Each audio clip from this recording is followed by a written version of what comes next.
Bismillahirrahmanirrahim. Bismillahirrahmanirrahim. Assalamualaikum warahmatullahi ta'ala wabarakatuh. Alhamdulillah, salatu wassalamu ala sayyidina rasulillah wa ala alihi wa sahbihi wa man wala, amma ba'd. Puji syukur senantiasa kita panjatkan kehadirat ilahi Rabbi Allah subhanahu wa ta'ala atas segala karunia, atas segala nikmat dan hidayatnya kita masih bisa berkumpul di rumahnya, di masjid yang mulia, untuk bisa memanfaatkan segala potensi kebaikan yang telah Allah berikan, untuk bisa mensyukuri semua kenikmatan yang Allah telah anugerahkan. Karena mungkin kita berpikir bahwa terkadang kita merasa khawatir ya terhadap saudara-saudara kita yang khususnya sekarang ini sedang menghadapi begitu banyak cobaan dan ujian, baik itu bencana alam dan sebagainya ya, yang mana kita lihat bagaimana ya keteguhan saudara-saudara kita dalam menjalankan perintah Allah Subhanahu wa taala sekalipun dalam keadaan bencana seperti itu ya. Karena terkadang kita lebih bisa bersabar dan tahan terhadap musibah. Nah, tapi justru yang harus lebih dikhawatirkan lagi adalah kita ya. Karena ujian kita bukan dengan musibah tadi, justru dengan kenikmatan. Ya, kadang kita dikasih kekurangan bisa sabar, kadang kita dikasih kesakitan bisa sabar. Tapi ketika kita diberi kenikmatan, terkadang kita lupa ya, bahwa nikmat ini datangnya dari Allah Subhanahu wa taala. Bahwa nikmat ini harus disyukuri ya. Bahwa nikmat ini harus menjadi penggerak kita untuk bisa berbuat kebaikan. Maka dari itu ya, seorang mukmin, kata Rasulullah SAW, itu takjub kepada seorang mukmin ya, ketika diberi musibah bersabar, ketika diberi kelapangan bersyukur ya, maka tidak akan lepas mukmin itu dari dua hal tersebut. Oleh karena itu ini bentuk kesyukuran kita bisa bermujalasah, berduduk-duduk dalam rangka thalabul ilm ya, mencari ilmu, dan juga dalam rangka membaca ya, hadis-hadis baginda Nabi SAW dalam kitab yang disusun oleh Imam An-Nawawi rahimahullah ta'ala, yaitu kitab Riyadhus Shalihin, yang mana kitab ini seringkali disampaikan berbicara tentang akhlak ya, akhlak zahir maupun batin, panduan bagaimana kita hidup sebagai seorang muslim. Maka para ulama mengatakan setiap mukmin seyogyanya memiliki kitab ini di rumahnya sebagaimana mereka memiliki Al-Quran. Ya, karena bagaimana mungkin kita mengaku muslim tapi dalam kesehariannya tidak menjalankan nilai-nilai sebagai agama Islam ya. Dan di dalam kitab ini telah kita baca ya hampir 40 bab yang berkaitan tentang aktivitas kita sehari-hari ya. Seperti di bab-bab 5 bab kebelakangnya itu kurang lebih tentang keluarga, mulai dari hak suami yang harus dipenuhi istri ataupun juga hak sebaliknya istri ya pada suami. Lalu juga terakhir kita membahas tentang kepada keluarga ya, berbuat baik kepada keluarga, berbuat baik kepada orang tua, birrul walidain. Dan insyaallah hari ini kita masuk ke bab kebalikan dari birrul walidain. Ya, kalau birrul walidain itu berbuat baik kepada orang tua, kebalikannya itu ukuk ya, ukukul walidain, yaitu durhaka kepada orang tua. Allah Subhanahu wa taala berfirman di dalam surat Muhammad SAW ya, ayat 22 sampai 23 yang berbunyi, a'udzubillahi minasyaitonirrajim, fahal asaitum in tawallaitum an tufsidu fil ardi wa tuqatti'u arhamakum ulaika alladzina la'anahumullahu fa'asammahum wa a'ma absarahum. Ya, artinya maka apakah kiranya jika kamu berkuasa kamu akan berbuat kerusakan di muka bumi dan memutuskan hubungan kekeluargaan? Mereka itulah orang yang dilaknat Allah, ditulikan telinga dan dibutakan penglihatan mereka. Nah, dalam ayat ini tadi Allah Subhanahu wa taala menyetarakan orang yang memutus hubungan keluarga itu dengan orang yang berbuat kerusakan di muka bumi. Karena di antara diutusnya baginda Nabi SAW ya, ataupun tujuan dari agama Islam itu sendiri adalah menjaga hubungan sosial antara manusia. Dan hubungan sosial itu paling lingkup kecilnya adalah keluarga. Maka kalau hubungan antara keluarganya saja tidak dijaga, bahkan tadi diputuskan, maka sama saja dia dengan merusak, ya, sedang merusak bumi. Bukan bumi yang fisiknya, tapi kehidupan sosial di dalamnya. Ya. Bahkan di sini Allah Subhanahu Wa Taala di ayat selanjutnya menyatakan mereka itu, yaitu diantaranya orang yang tuqati'u arham tadi, memutus hubungan keluarga, alladzina la'anahumullah, orang yang dilaknat Allah Subhanahu Wa Taala, bahkan dibutakan, dibisukan, ditulikan, ya, ditutup pendengarannya, bisa mendengar tapi ditulikan dari hidayah Allah Subhanahu Wa Taala, dan juga dibutakan penglihatannya. Di ayat lain Allah Subhanahu Wa Taala berfirman, walladzina yanquduna 'ahdallahi min ba'di mitsaqih wa yaqta'una ma amara Allah bihi ayyusala yufsiduna fil ard ulaika lahumul la'natu wa lahum su'ud dar. Orang-orang yang merusak janji Allah setelah diikrarkan dengan teguh dan memutuskan apa-apa yang Allah perintahkan supaya dihubungkan dan mengadakan kerusakan di muka bumi, orang-orang itulah yang memperoleh laknat, ya. Dan bagi mereka tempat kembali yang buruk, yaitu neraka jahanam. Ya, maka di sini Allah juga menekankan lagi bahwa sesiapa mereka yang merusak, ya, memutuskan tali hubungan silaturahim, ya, khususnya apalagi dengan orang tua, maka ancamannya adalah neraka jahanam. Di ayat lain juga Allah Subhanahu Wa Taala banyak, ya, mengemukakan hal-hal serupa tentang buruknya orang yang memutus silaturahim kepada keluarga, khususnya orang tua. Lalu masuk ke hadis bagi Nabi SAW, ya, beliau bersabda, wa an Abi Bakrata Nufai ibn Harith radhiyallahu anhu qala Rasulullah SAW, la unabbiukum bil akbaril kabair salatan. Qulna bala ya Rasulullah SAW. Qala al-isyraku billah wa 'uququl walidain. Wa kana muttaqian fajalasa faqala wa qawlu zur wa syahadatu zur. Faman zala yukarriruha hatta qulna laitahu sakata. Muttafaqun alaih. Rasulullah SAW di sini dari Abu Bakrah Nufai bin Haris radhiyallahu anhu, beliau bersabda, ya, kata Rasulullah, maukah aku tunjukkan, aku beritahu 3 dosa paling besar, akbarul kabair. Jadi dosa itu ada tingkatannya, Bapak-bapak yang rahmati Allah. Ada dosa yang sifatnya dosa besar tadi, ya, kabair, yang mana ini dosanya juga tentu, ya, dan balasannya tidak kecil, ya, besar. Sehingga terkadang kalau kita mendengarkan hadis-hadis tentang bahwa orang yang dari sholat ke sholat itu diampuni, dari Jumat itu diampuni, orang yang saum Arafah diampuni dosanya, orang yang saum Asyura diampuni dosanya, maka itu ada pengecualian dosa yang tidak diampuni. Itu dosa apa? Dosa kabair. Ya, maka sebagaimanapun dia beribadah, sholat tadi, ya, yang bisa menghapuskan dosa, saum juga yang bisa menghapuskan dosa, tapi dia pelaku kabair, maka juga ada dosa yang tidak dihapus tadi, ya. Nah, apa diantara kabair tadi, ya? Dosa paling besar, bahkan di sini akbar kabair. Kabair itu dosa besar, akbar paling besar. Nah, maka ini kategori yang paling tinggi, ya. Kata Rasulullah ada 3. Nah, para sahabat menjawab, ya Rasulullah, belum. Kata Rasulullah, maukah kalian tadi, ya, aku beritahu tentang dosa yang paling besar. Sampai Rasulullah menyampaikannya 3 kali. Mau tidak saya sampaikan 3 dosa paling besar? Rasulullah ulangi, mau tidak saya sampaikan 3 dosa paling besar? Saking ini suatu hal yang harus diperhatikan, ya. Maka para sahabat, ya, tentu kami mau, wahai Rasulullah SAW. Baginda Nabi bersabda, yang pertama tentu ini adalah dosa dari akar dosa, yaitu menyekutukan Allah.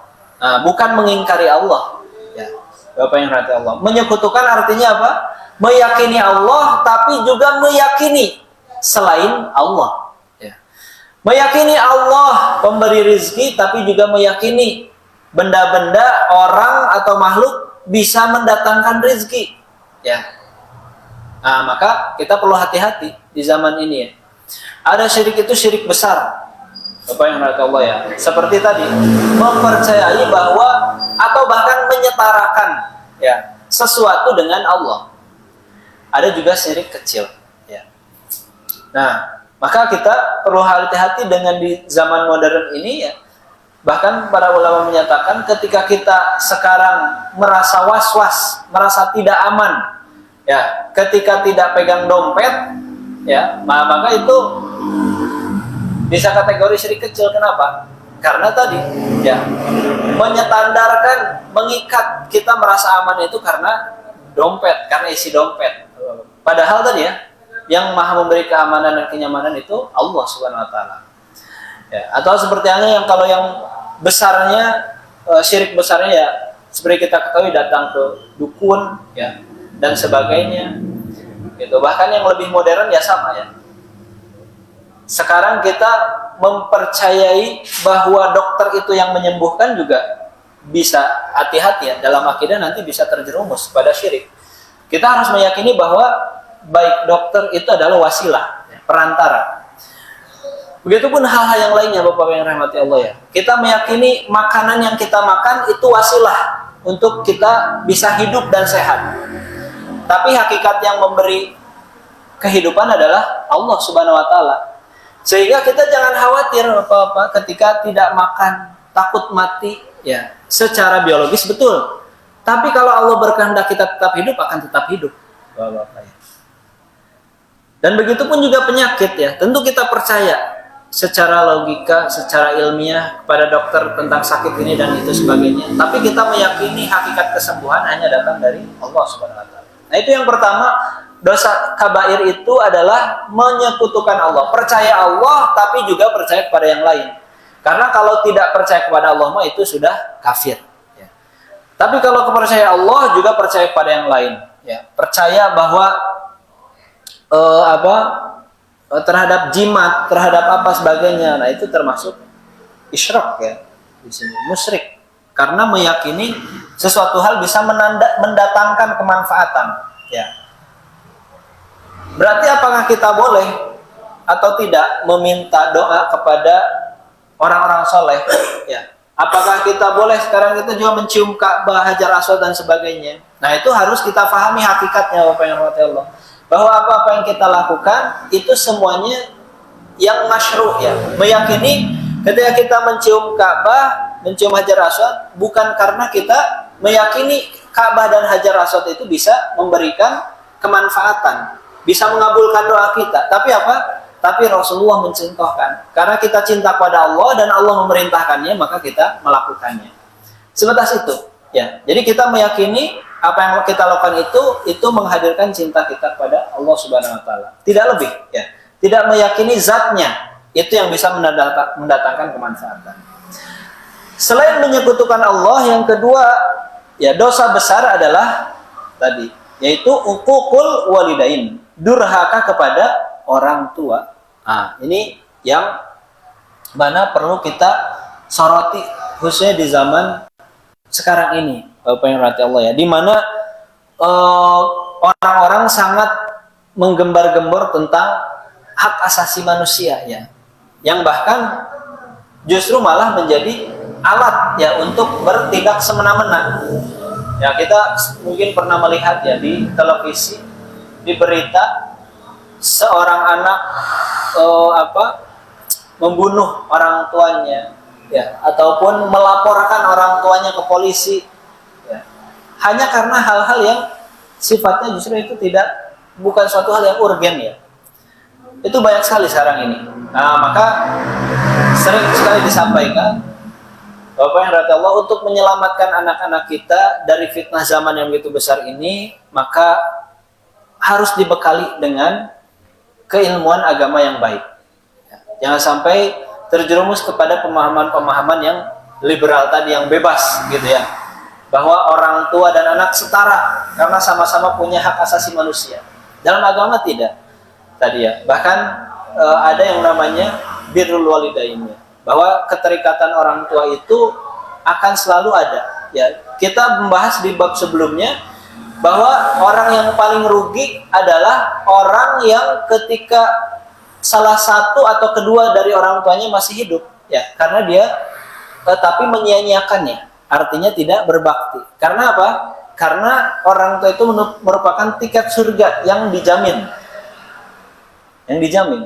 Betul-betul dijamin orang yang birrul walidain, maka tiketnya adalah surga. Maka sebaliknya, orang yang uququl walidain, durhaka kepada orang tua, maka sama saja dia dengan mengambil tiket neraka.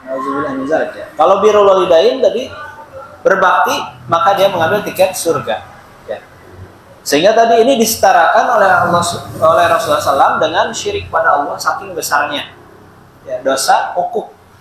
Bahkan juga di sisi lain, Bapak yang rahmat Allah ya, di barat sana banyak kehidupan orang barat itu memang sudah tidak mengikat ya. Jadi kalau sudah hidup sendiri-sendiri sudah. Bahkan orang tuanya itu dikepati jompokkan gitu ya. Karena sudah bukan lagi merasa urusannya. Berbeda justru dengan di Timur Tengah ya, yang notabene adalah Muslim gitu. Justru kita lihat ada yang sampai kalau kita baca Bapak yang berarti Allah di berita, ada anak itu saling nuntut ya ke pengadilan. Nah, saling nuntut apa? Supaya mereka menuntut bisa mengasuh orang tuanya. Anaknya ada 5, semua pengen mengasuh orang tuanya. Nah, ini sampai bahkan ke pengadilan gitu ya, supaya diputuskan siapa yang lebih berhak. Saking apa? Saking karena itu tiket surga, Bapak yang berarti. Jadi sekarang ya kita kalau dibagi tiket bansos, kalau hilang kira-kira gimana? Wah itu kan uring-uringan Pak ya. Kalau tidak kebagian, ya ketika semua tetangga kita kebagian, kita nggak kebagian ini bansos Pak, BLT ya atau apa itu, kita mungkin merasa rugi. Tapi kenapa kita tidak rugi ketika tidak mendapatkan kesempatan untuk mengasuh orang tua? Kalau bansos, kalau BLT tadi paling berapa? Paling berapa ratus ribu atau berapa juta. Tapi birrul walidain ini tiket surga, jauh lebih dari hanya sebatas tadi ya, bansos atau BLT ataupun bonus ataupun hadiah tadi. Maka harusnya kita merasa rugi ketika lebih rugi ya, ketika kita tidak bisa berbakti kepada orang tua. Ya. Nah, lalu kata Rasulullah SAW, wa kana muttaqian fajalasa, dan Rasulullah SAW ketika itu bersandar ya, kemudian duduk tegak. Nah, maka yang ketiga ya, dosa besar itu adalah ucapan berbohong dan kesaksian palsu ya. Dan ini juga luar biasa Bapak yang berarti Allah ya.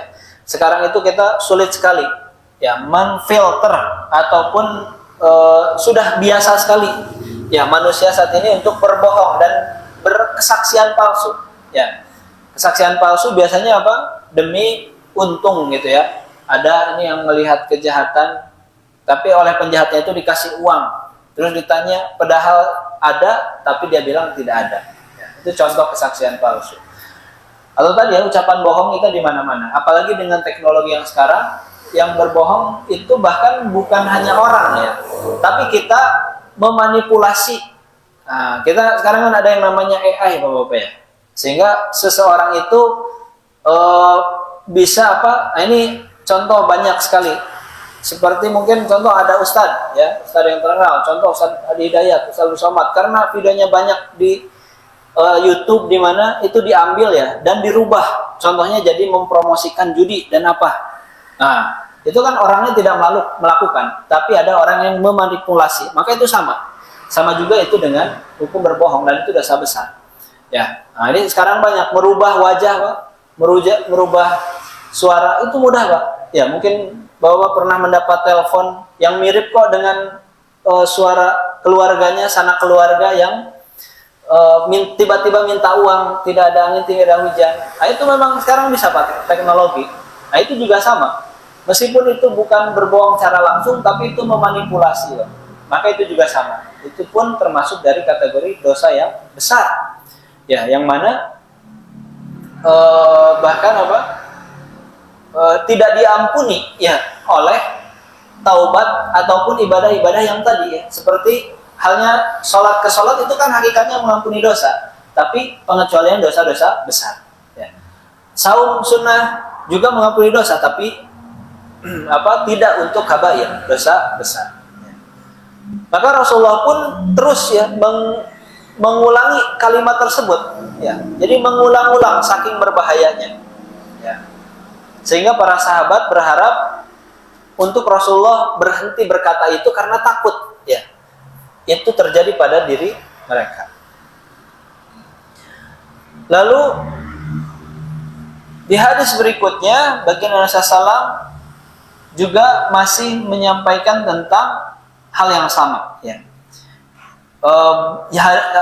Hadis ini disampaikan, diriwayatkan oleh Amr bin As, ya, yang mana beliau menyampaikan bahwa Rasulullah SAW bersabda, al-kabair, dosa besar itu al-isyraku billah, syirik kepada Allah, uququl walidain, durhaka kepada orang tua. Nah, kalau di sini, kalau sebelumnya itu berbohong dan kesaksian palsu, tapi kalau di sini wa qatlun nafsi wal yaminul ghamus, ya, yaitu membunuh dan sumpah palsu. Nah, jadi kalau di hadis ini ditambah qatlun nafs, ya, membunuh. Kenapa dikategorikan juga dosa besar? Karena ini sudah melenceng dari maqasidus syar'i, Pak. Jadi syariat itu punya tujuan, ya. Kenapa kita berislam? Ada tujuannya, Pak. 5, ya. Di antaranya hifzuddin, hifzun nafs, ya. Menjaga agama, menjaga diri, menjaga jiwa, ya, menjaga harta dan lain sebagainya. Nah, maka bila yang menyalahi salah satu dari kelima tujuan syariat ini, maka ia termasuk dosa besar.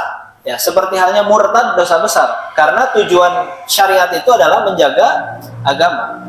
Membunuh dosa besar karena tujuan Islam itu adalah menjaga nafsu, ya, menjaga jiwa, ya. Sangat dijaga jiwa itu. Bahkan di dalam Al-Qur'an juga dalam hukum Islam, ya, jinayat itu dikatakan ada yang namanya kisos, kayak ketika seorang membunuh seseorang, maka dia juga harus dibunuh, gitu, ya. Nah, itu kisos. Saking berharganya nyawa seseorang, ya.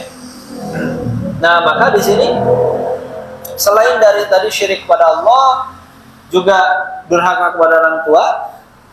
Durhaka kepada orang tua ini disetarakan juga dengan membunuh.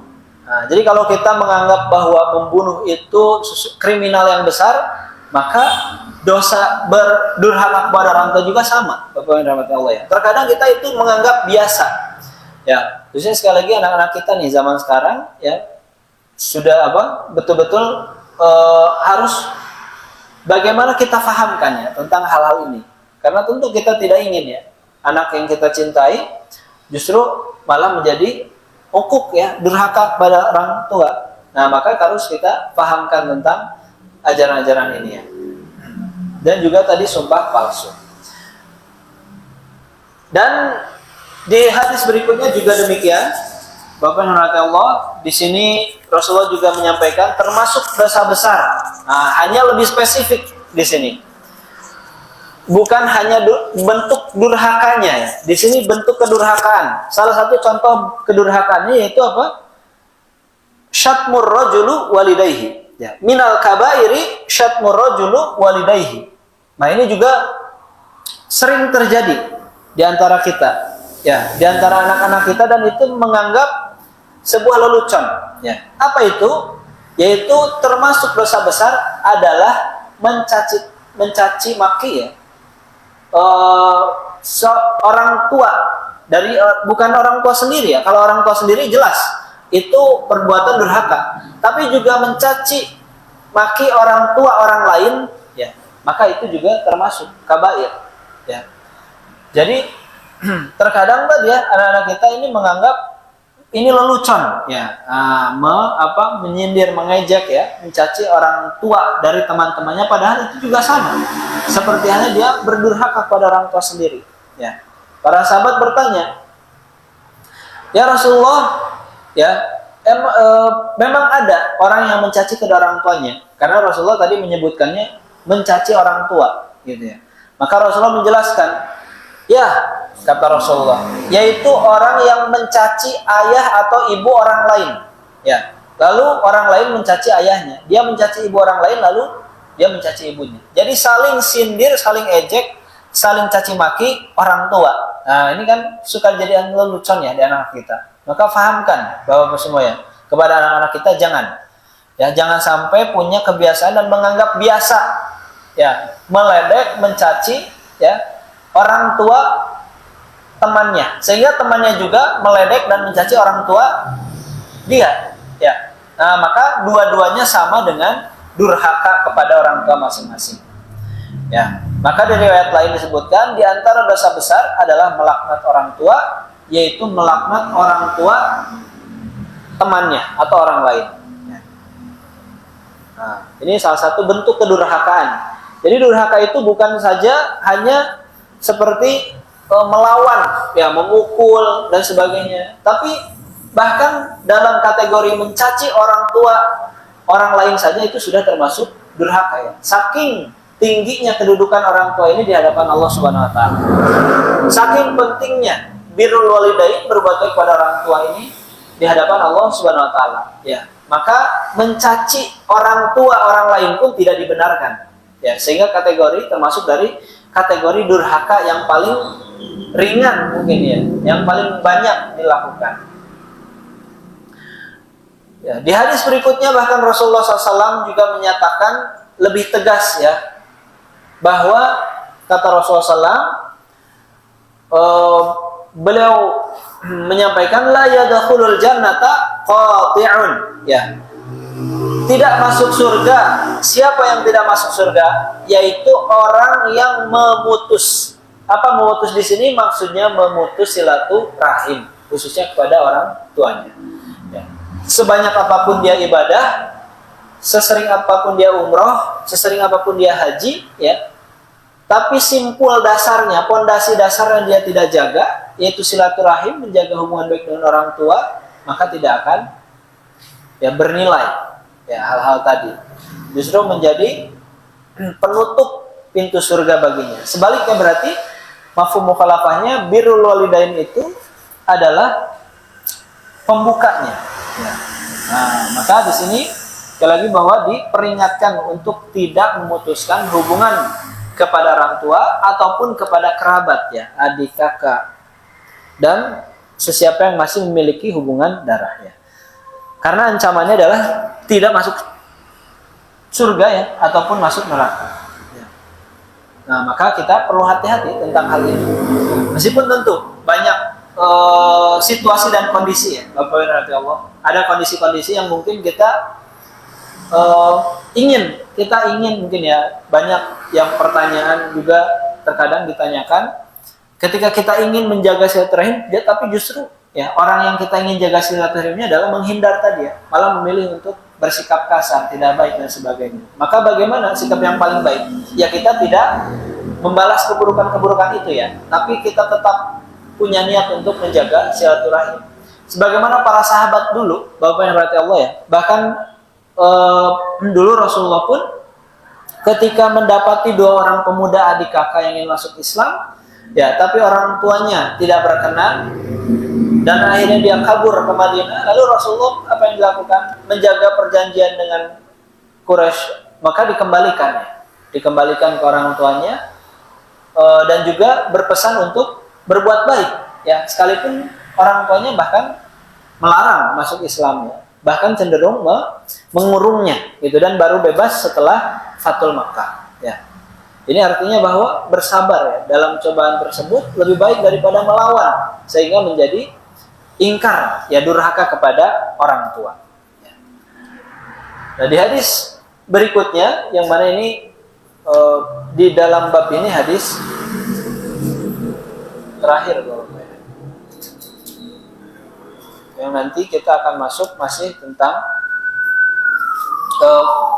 berbuat baik kepada keluarga, yaitu Rasulullah SAW bersabda ya, innallaha ta'ala harrama alaikum huququl ummahat wa mana'an wa hatin wa adal banat wa karihalakum kila wa qala wa kathratu su'al wa ida'atul mal. Jadi kata Rasulullah, ada hal-hal yang tidak disukai bahkan diharamkan oleh Allah Subhanahu wa taala ya kepada umat muslim. Pertama adalah durhaka kepada ibu ya. Nah, tidak boleh tadi ya. Karena kalau zaman dulu mungkin ya ayah itu seolah punya kedudukan dan punya power lebih lah, kewibawaan lebih. Maka mungkin jarang ya orang yang durhaka kepada ayah.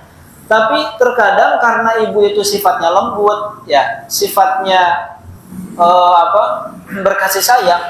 Nah, terkadang justru anak lebih berani kepada ibu. Ya maka Allah di sini memperingatkan ya bahwa Allah mengharamkan ya perbuatan durhaka kepada orang tua, khususnya ibu. Lalu juga Allah mengharamkan bakhil. Tidak boleh juga bakhil itu pelit ya. Bapak nanti Allah pelit ini Allah haramkan juga. Atau ada orang yang bakhil, ada orang yang tamak. Nah, ini. Kalau bakhil itu tadi ya sulit untuk berbagi. Ada juga yang tamak. Nah, kita mungkin sekarang bapak-bapak dihadapkan ya di media sosial dan sebagainya, ada pejabat mungkin ya yang tertangkap karena korupsi dan sebagainya. Padahal pejabat tersebut katanya sering berbagi, ya, artinya tidak bakhil. Nah, bisa jadi memang betul dia sering berbagi, Pak. Tidak bakhil ya. Wah, berbagi ini itu. Tapi kok masih ditangkap korupsi? Nah, mungkin penyakit yang lainnya itu tamak, Pak. Tamak itu tidak merasa puas, ya. Jadi gajinya sudah puluhan juta, ingin ratusan juta. Ya, hartanya sudah ratusan juta, ingin miliaran. Hartanya sudah miliaran, ingin triliunan. Nah, seperti itu Pak, zaman sekarang ya. Padahal ini sudah diperingatkan. Bahkan dari zaman Nabi Musa katanya. Ya, Rasulullah pernah bersabda bahwa dulu Nabi Musa itu pernah memperingatkannya. Orang itu tidak akan pernah puas katanya. Kalau dia tidak punya apa-apa dan lalu tiba-tiba punya satu lembah, Pak. Satu lembah itu satu danau ya. Ya katakanlah kita supaya terbayang satu kolam emas. Jadi kalau seorang sudah punya satu kolam emas, kira-kira kita kalau yang belum punya apa-apa mungkin terbayangnya wah sangat cukuplah saya punya sekolah emas. 1 kilo emas saja 1 miliar. Ya. Wah itu sekolah mungkin berapa triliun. Tapi ternyata kalau kita sudah dihadapkan tadi ya, punya 1 triliun tadi, ya, maka akan terasa sedikit, terasa sedikit, sehingga ingin emas 2 kolam, sudah punya 2 kolam, ingin punya emas 3 kolam dan seterusnya. Itu sifat manusia. Jadi Allah juga mengharamkan sifat tamak ini ya, karena kita juga melihat atau membaca dan mendengar ya dari beberapa mungkin pengamat lah tentang terjadinya kerusakan hutan ya, kerusakan alam itu karena ketamakan manusia tadi ya. Tidak cukup dengan apa yang dia punya. Sudah punya mobil ya 1 gudang mungkin ya, ada yang bahkan punya mobilnya 1 gudang, maka dia ingin mobil yang terbaru lagi. Maka itu sikap tamak yang Allah haramkan. Lalu juga hal lain yang Allah haramkan yaitu mengubur anak wanita hidup-hidup. Ya, nah ini juga mungkin kalau sekarang tidak terjadi Pak ya, meskipun ada, ini masih ada Pak, kita lihat. Tapi dalam bentuk yang lain. Ya, beberapa waktu lalu mungkin ada berita ya, yaitu ditemukan bayi ya di toilet salah satu sekolah di Bandung. Nah ternyata siswa-siswinya ya berbuat yang haram, berzina sampai hamil sampai melahirkan yang akhirnya dibuang. Ya padahal itu terjadi di zaman jahiliyah, Pak. Jadi zaman jahiliyah itu sebelum Islam datang, orang-orang Quraisy itu menganggap wanita itu sesuatu hal yang tidak berharga, ya. Karena kalau perempuan nggak bisa diajak perang, perempuan susah diajak dagang, perempuan lemah kalau diajak perjalanan jauh, ya. Maka dianggap tidak berguna, ya. Sehingga kalau seseorang itu istrinya hamil lalu menjelang kelahiran, maka ada tiga cara Pak yang dilakukan orang-orang Quraisy dulu dalam menguburkan anaknya. Yang pertama tadi, ketika istrinya hamil akan melahirkan, maka sudah disiapkan di bawahnya itu digali sebuah lubang, ya. sebuah lubang yang cukup untuk bayi. Kalau bayinya itu ternyata perempuan, maka langsung ketika itu juga dikubur langsung. Ya, dan ini terjadi pada Sayyidina Umar sebelum masuk Islam. Cara kedua yaitu dibiarkan hidup dulu, Pak, sampai umur 1-2 tahun. Lalu setelah 1-2 tahun, anak perempuan ini diajak ke tebing yang tinggi, lalu dilemparkan. Ya. Nah, dan cara yang ketiga juga sama. Ya, cuma sudah agak lebih besar, tapi dikuburkan hidup-hidup. Nah itu Allah Subhanahu Wa Taala melaknat itu ya, bahkan dalam Al-Quran pun disebutkan di surat At-Takwir ya, bahwa nanti anak-anak itu akan yang dibunuh itu ya, anak-anak perempuan itu akan dihidupkan nanti di yaumil akhir, akan bertanya ya, mereka punya salah apa sampai mereka dikubur hidup-hidup padahal masih bayi. Ya, dan itu sekali lagi, Pak, kita melihat fenomena sekarang ya. Fenomena sekarang ada bayi diselokan, ya, ada bayi disimpan di tempat-tempat yang tidak layak, ya. Maka ini selalu relevan, Pak ya. Peringatan Allah ini tidak hanya sebatas untuk kaum jahiliyah dahulu, karena juga terjadi di kaum jahiliyah zaman sekarang, yang tadi ya, yang mana mereka didasari perbuatan haram, maka mereka pun melakukan keharaman-keharaman yang berikutnya, dosa-dosa besar berikutnya, seperti halnya mengubur atau membuang bayi hidup-hidup ini. Lalu juga yang Allah haramkan kila wa qala. Nah, ini Bapak-Ibu yang rahmat Allah, khususnya mungkin para bapak-bapak yang punya istri, punya anak perempuan, ya, punya saudara perempuan, karena mungkin secara psikologis ya, yang lebih banyak senang berbicara dan ngobrol itu perempuan. Nah, meskipun juga laki-laki tidak menutup kemungkinan. Yaitu yang Allah haramkan menyebarkan isu. Nah, maka hati-hati ya, dalam agama Islam tidak boleh sembarangan menyebarkan isu. Ya, tiba-tiba tetangga kita punya kendaraan baru. Nah, padahal mungkin kerjanya tidak tetap. Wah, tiba-tiba kita berasumsi, wah, jangan-jangan itu dapat judi, wah, dapat togel, gitu ya. Padahal karena sepertinya kerjanya tidak tetap, tapi tiba-tiba punya kendaraan dan sebagainya. Wah, itu tersebar, nah, maka itu perbuatan yang sangat diharamkan oleh Allah Subhanahu Wa Taala. Ya. Sebaiknya apa? Sebaiknya ada tabayun dulu. Bahkan Rasulullah pun sempat menjadi korban, Pak ya, dari isu-isu seperti ini ketika kejadian yang namanya hadisul ifki ya, yaitu yang menimpa Sayyidatuna Aisyah. Nah, Sayyidatuna Aisyah ini ketika pergi keluar Madinah ya dengan Rasulullah, karena cincinnya hilang, mencari, lalu tertinggal rombongan, maka beliau ditemani oleh sahabat yang bertugas sebagai penyisir, tim penyisir, Pak.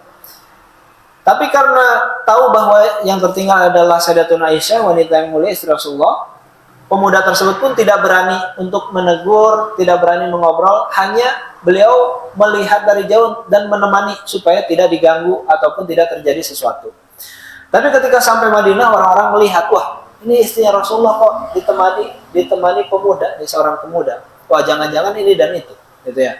Bagaimana sikap Rasulullah? Nah, maka Rasulullah pun tidak ujug-ujug ya, berbuat ini dan itu, tapi Rasulullah mencoba bertabayun, bahkan menunggu wahyu dari Allah Subhanahu Wa Taala, yang mana itu hampir 1 bulan lebih harus menunggu.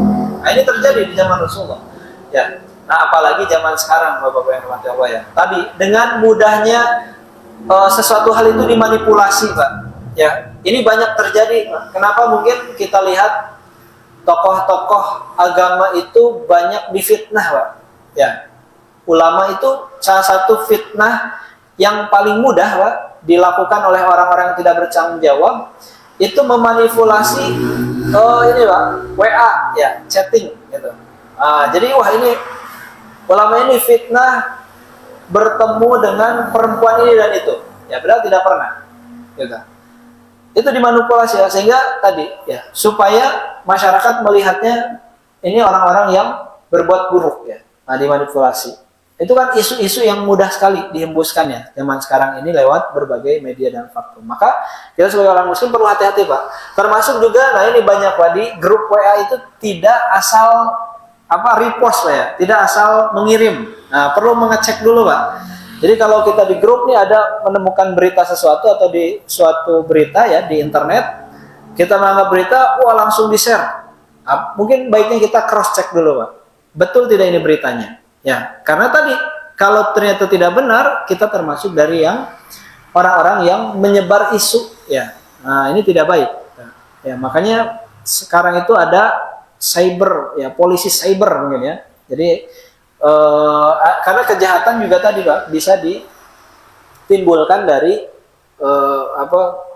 isu-isu itu bisa dari situ ya sekarang kita dapatkan gitu. Maka kita sekali lagi perlu berhati-hati dalam memfilter isu-isu itu ya, sehingga perlu tabayun ya, perlu tabayun dulu, perlu cross check dulu untuk memastikan apakah benar atau tidaknya dengan berita yang kita baca atau kita lihat ya, atau kita dengar ya. Dan juga di hadis tersebut dikatakan hal-hal yang diharamkan Allah adalah kathratu su'al ya wa idha'atul mal, yaitu banyak nanya Pak. Kok bisa banyak nanya itu diharamkan? Ini perlu memahami konteksnya Pak.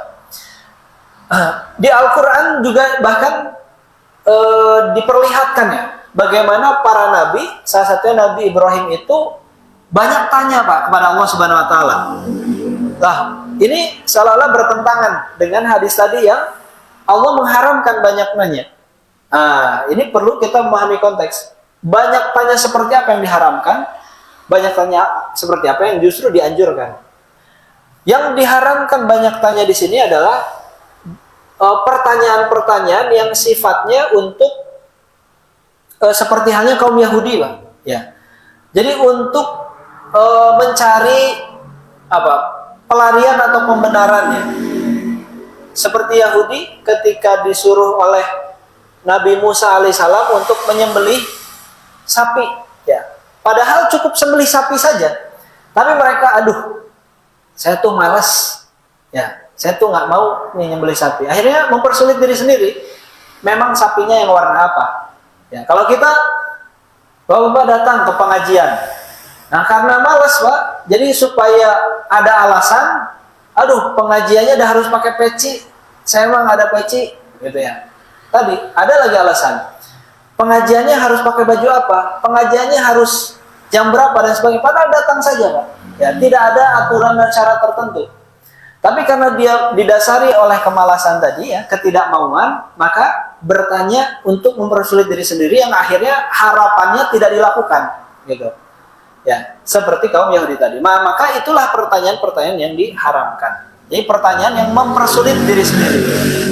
Adapun pertanyaan-pertanyaan yang dianjurkan justru adalah pertanyaan-pertanyaan seperti yang dicontohkan Nabi Ibrahim alaihissalam. Ya, ketika bertanya kepada Allah, wa idz qala Ibrahimu rabbi arini kaifa tuhyil maut. Ya Allah, tolong tunjukkan kepada saya bagaimana engkau menghidupkan makhluk yang telah mati. Ya, ini seorang nabi, Pak. Kenapa masih seperti itu pada Allah? Apa kata Nabi Ibrahim? Litatma'inna qalbiya, supaya hati saya tenang. Nah, itu boleh. Pertanyaan-pertanyaan yang untuk menguatkan keimanan, pertanyaan-pertanyaan untuk memahamkan kita dalam agama, itu justru harus Pak, wajib. Ya, seorang yang tidak tahu cara wudhu, maka dia wajib bertanya. Tidak tahu cara sholat, maka wajib bertanya. Nah, kalau dalam hal itu adalah pertanyaan-pertanyaan yang wajib disampaikan. Ya. Ada hal-hal yang keraguan yang tidak diketahui, maka itu yang harus ditanyakan. Ya. Jangan sampai justru ragu Pak. Saya dalam sholat ini tadi melakukan ini dan itu. Gimana hukum salat saya ini? Ya, nah itu ditanyakan Pak kalau ada keraguan tentang hal seperti itu. Ya. Maka itu adalah kasratu su'al, ya.